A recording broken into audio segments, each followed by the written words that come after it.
Welcome back to my channel, everybody. Thank you for tuning in. And in this video, I'm going to go over the top 10 most frequently asked questions that I get asked, whether it be on my Instagram or the YouTube comments. These are the most common questions that I do see. And I know a lot of you might have the same questions or concerns. So hopefully this is going to break it down as best as I can. I'm going to go into detail for every single one individually. So if you guys have any other questions that I, maybe don't talk about in this video, my Instagram DMs are always open for questions, concerns, whatever the case may be. I will link my Instagram in the description below. Definitely worth a follow, and you could ask me any question you guys have. I'm very responsive with it, and I'll get back to you as fast as I can. So without further ado, let's get into these 10 points, and let's break each one down in detail.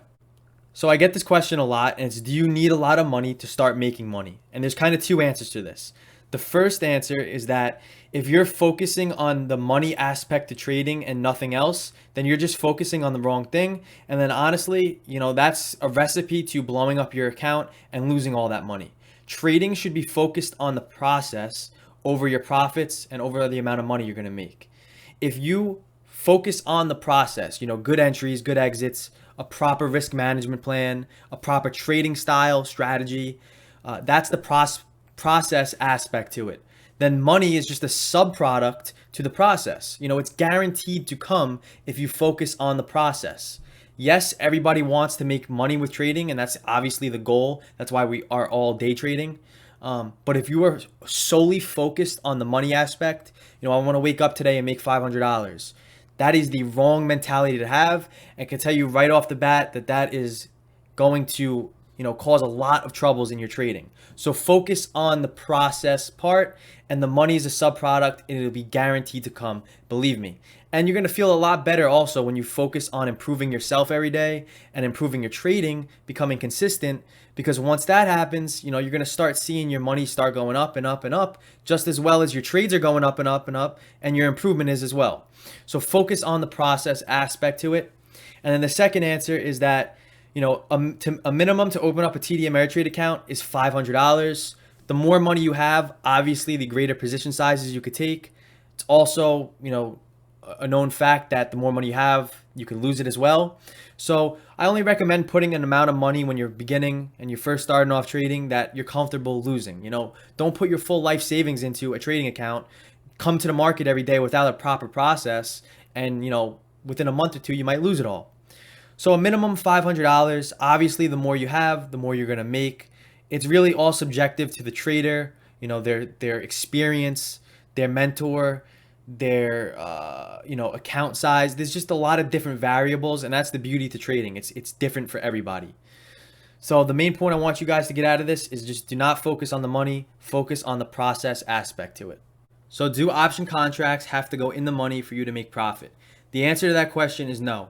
As day traders, we're not holding into expiration. We're not exercising these contracts. So no, as long as we play the right contracts, then the underlying stock has to obviously move in our favor. We want it to go up if we're playing calls, and we want the underlying stock to go down if we're playing puts. And we could sell the contracts, 30 seconds later for a profit, still out of the money. They do not have to be in the money for you to make a profit. This is a question I get a lot, and it's, what are the best option contracts to play? Now, there's no right answer to this. I'm a day trader, whether it be scalping or holding for a trend. So I'm playing Monday through Wednesday. I'm playing the current week expiration, so the theta is not going to burn me as much. And then Thursday and Friday, I'm going to play the following week expiration because like I just said, the theta, I don't want it to burn myself when it's closer to expiration and the stock might be consolidating and trading sideways. So Monday through Wednesday, play the current week. Thursday through Friday, I play next week's, and I focus on contracts that have a delta of 0.30 or greater, and I find contracts that have a high open interest and higher volume. Once you have that criteria, in my opinion, for day trading, those are the best option contracts you could play. If you go towards the end of the day and you look at the contracts, how they moved in relation to one another, you could test it out. You could see what contracts moved percentage-wise in relation to one another, and they're pretty much all the same. They're very close, so there's no right answer to the best contracts you could play. How do you find supply and demand imbalances on a chart? So the way supply and demand works is that if the market moves too far away from a price aggressively and violently, then that's going to cause an imbalance because obviously all the orders are biased towards one side of the market. If a stock is moving down very aggressively, fast, violent, then obviously everyone is pretty much either, hitting the bid with their sell orders, or they just lifted the offers and there's no one else that's looking to sell. So when a price imbalance forms, you have to look at the period before the imbalance formed where the market was basing, consolidating, because in that period, you had the institutional activity occurring before the imbalance formed, where the market was basically leveraging their positions for them to get liquidity, for them to get filled, building up an order, and then boom, they drop the imbalance, they hit the market, or they lift up the offer, if we're talking about the downside, and that causes an imbalance. Then what we do is we wait for price to move back up or down into the imbalance where there's going to be unfilled orders sitting at. These are hidden orders. You're not going to be able to see them on the book, because if anybody wanted to show their intention, then basically whatever they're trying to show or whatever they're trying to hide, they're showing. So it's not going to work as the end result. So you're not going to be able to see their intention.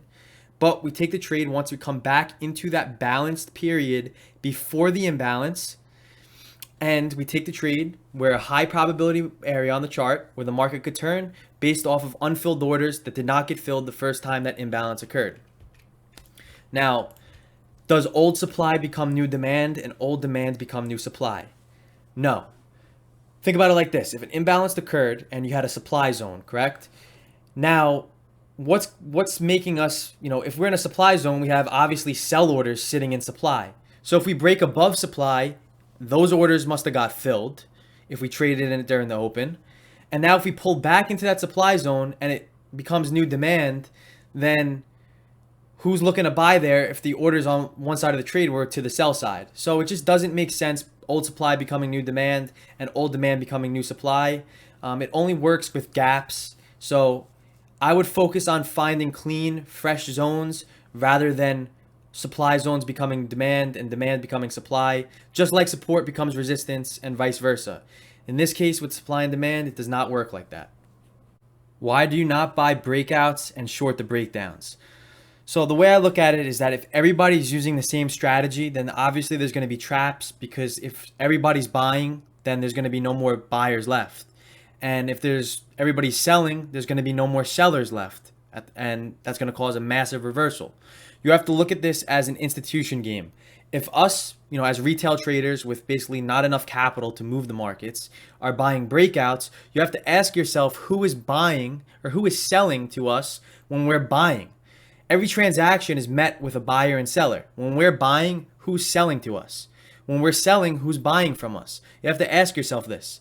As institutions and just the way the market works, there's a lot of traps. How many times have you guys bought something and it completely reversed, or sold something, and it completely went to the moon? This is what happens with breakouts and breakdowns. Yes, I'm not going to say they don't work. Breakouts and breakdowns, yes, they do work. I'm not going to say, a high percent of the time they do work, but the strategy behind it, the risk to reward is just not there for me. And you have to look at it. Usually, I'm shorting a breakout or buying the breakdown if we're in a supply or demand zone. If you do not know that there's supply above and you're basically buying a high a day break, you're providing liquidity for those sell orders to get filled in that supply zone. And guess what? You just filled their order, and now the market's going to come down because we're in supply and we don't have great enough demand to outweigh that supply. So, usually I'm buying the breakdown in demand and shorting the breakout inside supply. I do have a scalping 5-minute breakout strategy that I do use, and a breakdown strategy, but it's a very quick scalping method, but it's based off of supply and demand. If you do not use supply and demand and you're buying breakouts and breakdowns, the chances of it working out for you is very slim. That's just my 2 cents. The best day trading strategy, in my opinion, is the supply and demand strategy. It is how price moves in any market. If there's a supply imbalance, price is going to come down. If there's a demand imbalance, price is going to come up. It is the only way price can ever move in a market. If you're looking at moving averages and different indicators that I see a lot of people have on the charts, that is not what moves price. So in my opinion, this is the best strategy. I'm not saying that the strategy that you use with different indicators doesn't work. Every strategy could work. The operator is what's going to make that strategy work or not. It's the person clicking that buy and sell button. It's their mentality. It's their emotions that's going to make that a successful strategy. Someone could use my strategy that I have tons of success with, but if they're not the same as I am in the head, mentally, emotionally, towards trading, have the same viewpoints with psychology, then it might not work out for them. Whereas me, it works out. So it's really all about the operator in regards to a strategy. It's not the strategy itself. If I had to say, don't look for a holy grail, because not everything does work in the markets, but you should focus on price action and what actually does move price. So a cash account for under $25,000, you could avoid the PDT rule. The cash will clear the next day in your account. If you're trading options, you can make unlimited day trades. You have $1,000 in your account, you can make 10 $100 trades in a single day and not get flagged with the PDT rule. Margin accounts, if you have over 25K, it's the only really way I would recommend having a margin account, because then if you do have margin, you're susceptible to PDT, and you can only make 3 day trades in a 5-day period with under 25,000. Some beginner mistakes to avoid is, I said this before, but do not look for a holy grail. Find a strategy that you're comfortable with, find a strategy that makes sense, and stick with it. Focus on the psychological side to trading. My Daily Trading Coach by Brett Steinberger is the best trading book that I've ever read. Any trading psychology book, in my opinion, should be read before any other technical analysis book, anything like that. So focus, or a mistake to avoid is stop trying to come to the market every day to make money. Come to the market to trade your setup, to trade well, and to improve. If you do that, the money is going to come, and you have to focus on improving what's going on in your head. And the best lessons I could give to a new trader goes hand in hand with what I just explained about the mistakes to avoid. How I make a watch list is, I have a video on this, but I trade the same stocks on a daily basis. I have multiple monitors where I keep multiple stocks up at once. In the morning before the market opens, I chart the same stocks on a daily basis. I don't deviate away from the stocks I do trade. I know their personalities. I know they're always going to be liquid, and I know they work very well with the supply and demand strategy because they're market leading stocks. If you haven't seen that video, go watch it. It's a video on how I make my watch list every day. So I hope you guys enjoyed this video. I hope this cleared up a lot of questions. Like I said, if you have any other questions that I did not answer in this video, DM me on Instagram. I'll be more than happy to help. Drop a like on this video, comment, and subscribe. Enjoy it.